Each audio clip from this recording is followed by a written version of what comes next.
Y'all doing? It's Jared. Draw. Ha! This is a Maxace Petrel.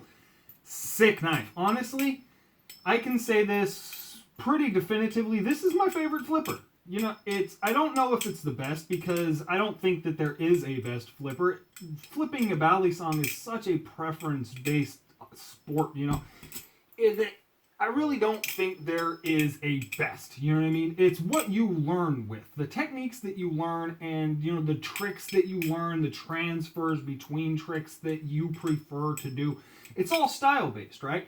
This knife fits me the absolute best. And I'm not the best flipper, so that may not be the absolute, you know, ooh and ah, the most complimentary thing to say about this knife because my skill level definitely is not competitive.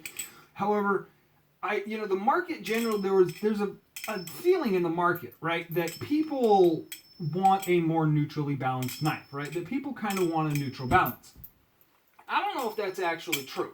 Because if you look at the knives that people really do claim are the absolute best flippers out there, right? The Alpha Beast, the Basilis, the 42.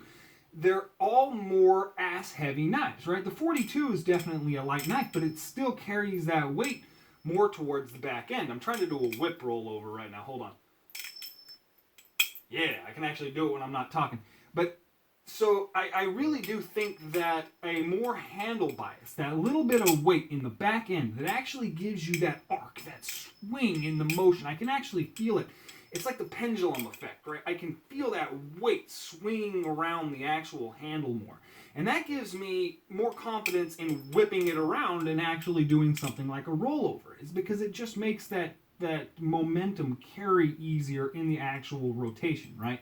It's the same thing with something like this Alpha Beast right here. This is about the same, you know, as far as blade to handle bias. You know what I mean? This is definitely more of a handle biased knife. And it gives me that. It gives me that arc. It gives me that swing, right? Which is lessened with something like this EOS, right? I pull up this EOS Serpent, and this thing, I mean, it obviously still has that because that's physically what's happening in the actual world is that handle is moving around, and so I can feel it. But I can't feel the weight. I don't feel that same pendulum effect, right? Which I think would actually be a positive if you're more technical. You know, if you're doing things like stopping the blade and getting it to go in different directions and you're doing more ricochets and things like that, then it probably is better to have a more neutrally balanced knife. But if you're going to be doing things like rollovers or twirls or anything where the knife is spinning around in the actual air, I do think that a little bit of handle bias is preferable, right?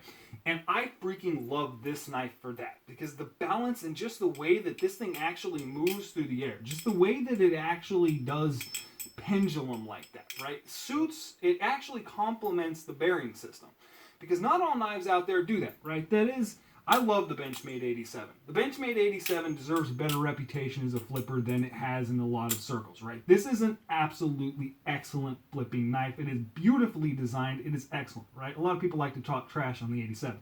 I don't agree with any of that, right? This is an absolutely beautiful knife. However, it is more neutrally balanced. You know, it is just slightly more neutrally balanced than the Petrel or the 87.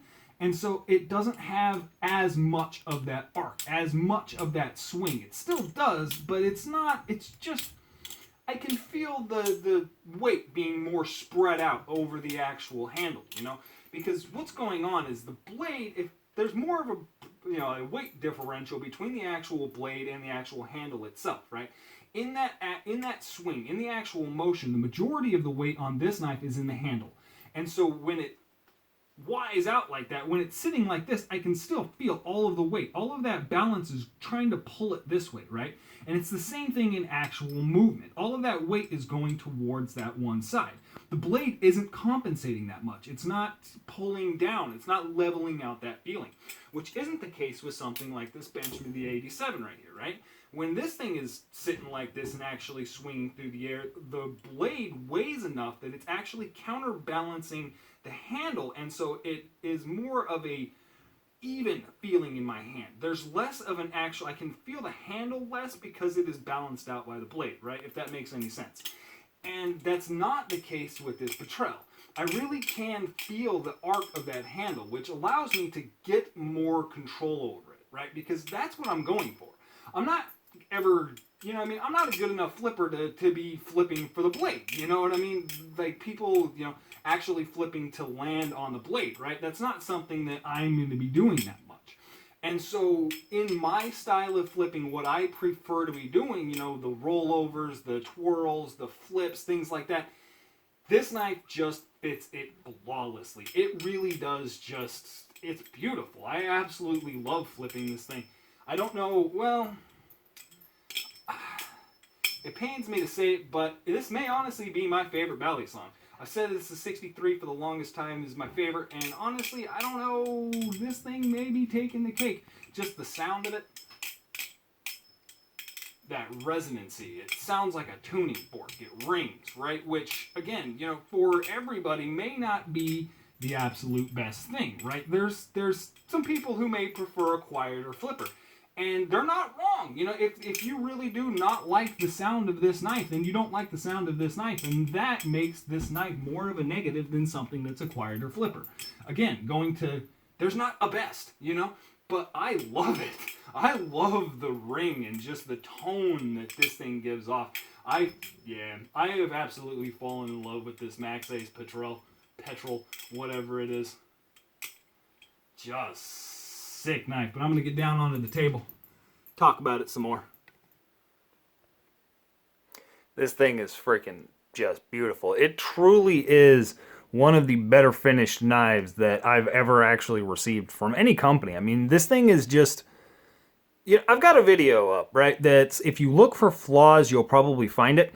And I still maintain that that's true. And if I looked hard enough with this thing, I would actually, you know what I mean, there would be a flaw. I would be able to find a problem with it. However, that hasn't actually happened yet. This thing just seems flawless and it's beautiful. I really do like it. The rust spotting right there on the blade is me. There's something I've been doing to M390, right? This is an M390 steel blade as well. If I can actually find where it's printed on this thing. It's not. Look at that. Hey, see, that's something a lot of people are actually going to prefer. There it is, M390. I knew it was somewhere on this thing. You can see the actual spelling of this thing, the Petrel there.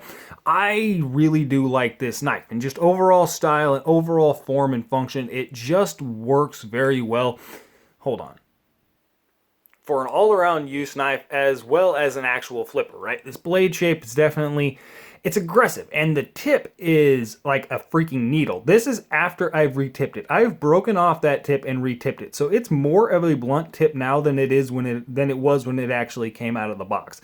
And that thing's like a freaking spear. If this thing sinks into your leg, if that thing actually, you know what I mean, if you drop this on your foot, it's definitely gonna sink in. It's gonna do a lot of damage. You know what I mean? It's a scary knife to do an aerial or actually flip around, just because it does have this little bit of a recurve right here in just the wrong area to where if you come around and get stuck in there, it's gonna do a pretty decent job of cutting you up right there, which if you check out my Instagram, I got kind of lucky with that Alpha Beast. That was a freaking trip right there. But so I definitely do like the overall blade shape for flipping. You know, it's scary, which for me is honestly kind of a good thing when you're flipping a Balisong around. That seems like half the point of it, right?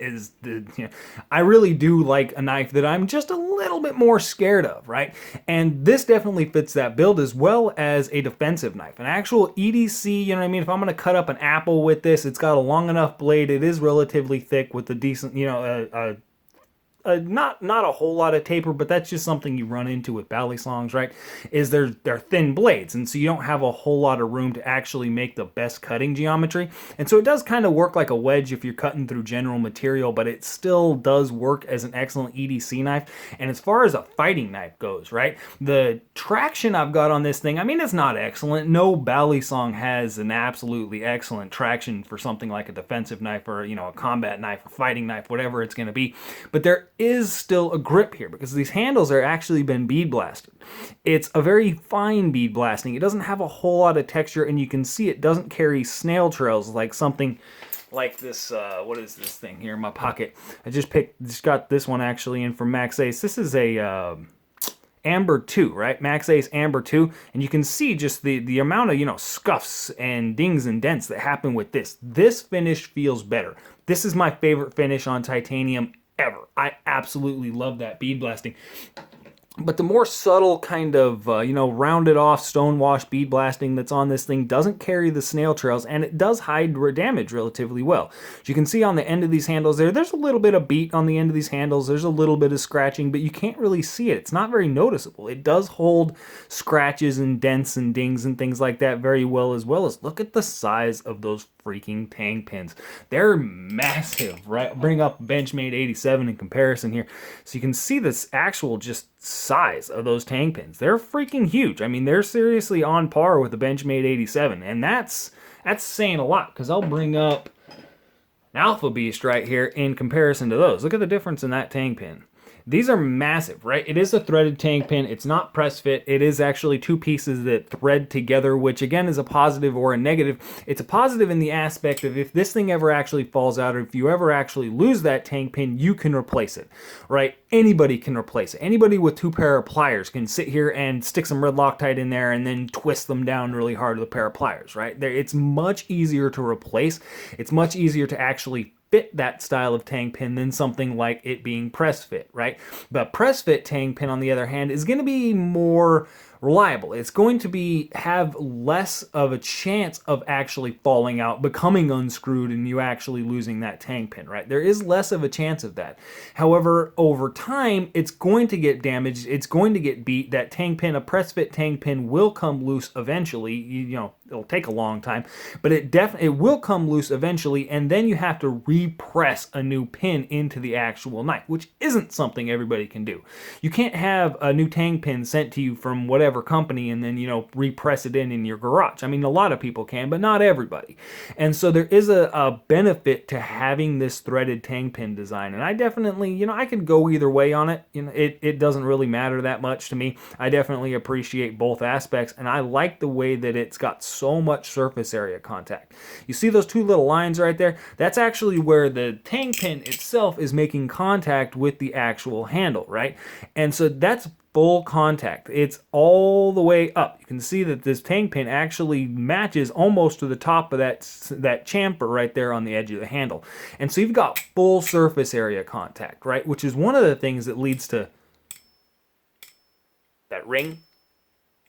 The sound that this thing actually has is that separation, right? Is the fact that there is so much surface area contact between the blade and the tang pin itself. It gives more of a resonancy through the handle, as well as the fact that this is a channel constructed handle, which I definitely just think is cool. It doesn't do a whole lot for the actual aspect of flipping, but it does make it a cooler knife. Let me explain the inside of this track really quick, because I'm kind of proud of this, if I can say that I've never cleaned that, right? I've never actually cleaned the inside of that track out. And when I use this knife, I'll pull it out of my pocket, pull it out of the sheath, open it up like that, cut whatever I gotta cut, right? And then I'll flip the knife closed, stick it back in the sheath. And so the first thing that comes down, the first thing that actually makes contact with the handle, right, is the blade. The blade slaps into the handle, and then the other handle slaps in. I stick it in my pocket. And so all of that momentum and all of the just the gunk and the crud that's on this blade itself, when it slams into that handle, gets caught on the inside of that channel, which is just kind of disgusting. So that's just nasty food and crap and all the stuff that I've cut. There's bits of little plastic in there, and that's one of the negatives to a channel style Balisong, right? It does collect more crap, but I've been doing that on purpose, because I could just run a Q-tip down there and clean it. I think it's interesting, right? But okay, I digress. I'll get actually back to this knife. This knife is huge, right? It is definitely a long knife, and that again I think adds to the overall feel, right? The actual overall feel in hand, not just having a longer handle to actually have more to hold, more actual to grasp onto, but the fact that the weight is further away from the pivot, right? Because the weight, the balance on this thing, the weight and the major majority of material is in the back of the end of this handle, right? And having it further away with all of this weight from this channel here taken out, the channel on the side, the fact that it reduces down here, all of that weight being taken out and having so much left on the actual back end of this knife, it being so far away, I think actually does lend itself to that rollover feel, that arc, that swing in actual motion that this thing has got. Because the handles on this are just maybe, I don't know, compare it to an Alpha Beast here, you can see that? just a little bit longer, maybe 1/4 of an inch, something like that. There's an 87. You can see there. So I mean, it's right on. Like it's just right in that same little area, but this is definitely the longest knife that I have, right? It's the longest Balisong that I have, which I think a lot of people are really going to like. I mean, that's definitely going to be a benefit. I definitely like this thing. It is running on a bearing system. This is a bearing channel style. You could actually get these things in a sandwich construction with a bushing pivot. Bearings on channels. You can get the bearings on the sandwich construction as well. They've got a zirconium model out there with just a few zirconium models with actual zirconium, Zermascus, I guess, something like that. Zermascus handles. Absolutely beautiful knives from Maxace, designed by Midnightcat. These things are just knocking it out of the park. I'm definitely a fan of it. The packaging that it came in, what did I do with it, right? Well, I'll get into this sheath. I really do like this sheath as well. I freaking love this. I carry a lot of knives in this. The majority of knives, the majority of Balisongs that I carry, honestly, in the last little bit, that the Maxace, what was it? The Pelican. The Pelican sheath I was using for a long time because so many knives fit into it, but every knife fits into this sheath. That's a Benchmade 63. I like the way that it carries. It actually tucks itself. You can see it's just kind of got that natural rounded right there from actually being carried up against my body.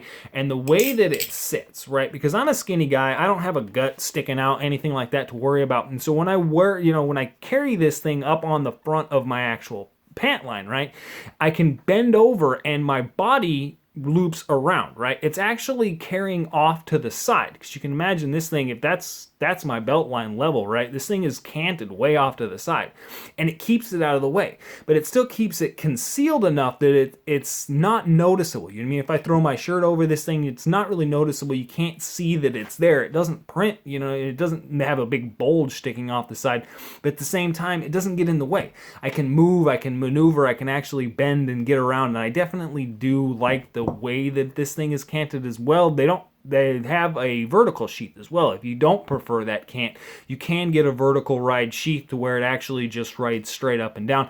I do prefer this little canted version here, and it is some beautiful leather too. This thing is definitely well made. The stitching on here is done excellent. I could go without the embossing, honestly, but I love the way that the color's been faded on here. It kind of gives a cowboy effect, honestly. Like that's the way that this sheath kind of makes me feel. Is it does. I don't know. It's leather. You know what I mean? It's got that kind of cowboy-esque type feel. I don't know. I definitely like it. The box that it came in, this isn't actually the box that it came in because I didn't want to dig out and find the box that it came in. This is a Amber 2. This is the one that came in. Same general case here. Same general, faux carbon fiber, that pressed carbon fiber case. Definitely some sickness here. It doesn't come with any other hardware. If you're familiar with most Maxace knives that have come out as of late, the Covenant, the Banshee, the Pelican, they've all come with a set of extra hardware. This one didn't. It didn't have any extra hardware in it. And I think that is one of the ways that they're actually reaching the price on this thing, because for as finely finished as this thing is, for the materials that it actually has going into it, for the tolerances and the fit and the finish that this thing actually has, even though it is made in China, right, which massively knocks down the price. But even though, with all of that, they're still trying to meet a price point. And I think that that's the reason that you didn't get the extra hardware with this, because for what you're getting, for the quality, for the fit, the finish, the materials, the actual construction, the build construction, the flippability, the amount of fun that this thing actually is, the price that you're going to pay for it is excellent, right? This is a value, for the actual amount of money. It's not cheap. Don't get me wrong. It is a crap load of money to be spending on something like a freaking pocket knife. It is a lot of money. However, for what you're getting, this thing definitely is a bargain. I like it. It's kind of taken over. Honestly, I didn't expect it, but I still love the 6X series. The stainless steel with that classic Benchmade pattern, the T-latch. I freaking love this knife. But this thing is just so much damn fun, and it's such a mean blade shape. It's so aggressive, and just its overall design, what this thing is capable of in a defensive scenario. I can't get over it. Yeah. Rambling enough. Maxace, Petrel. That's it. Y'all have a good one.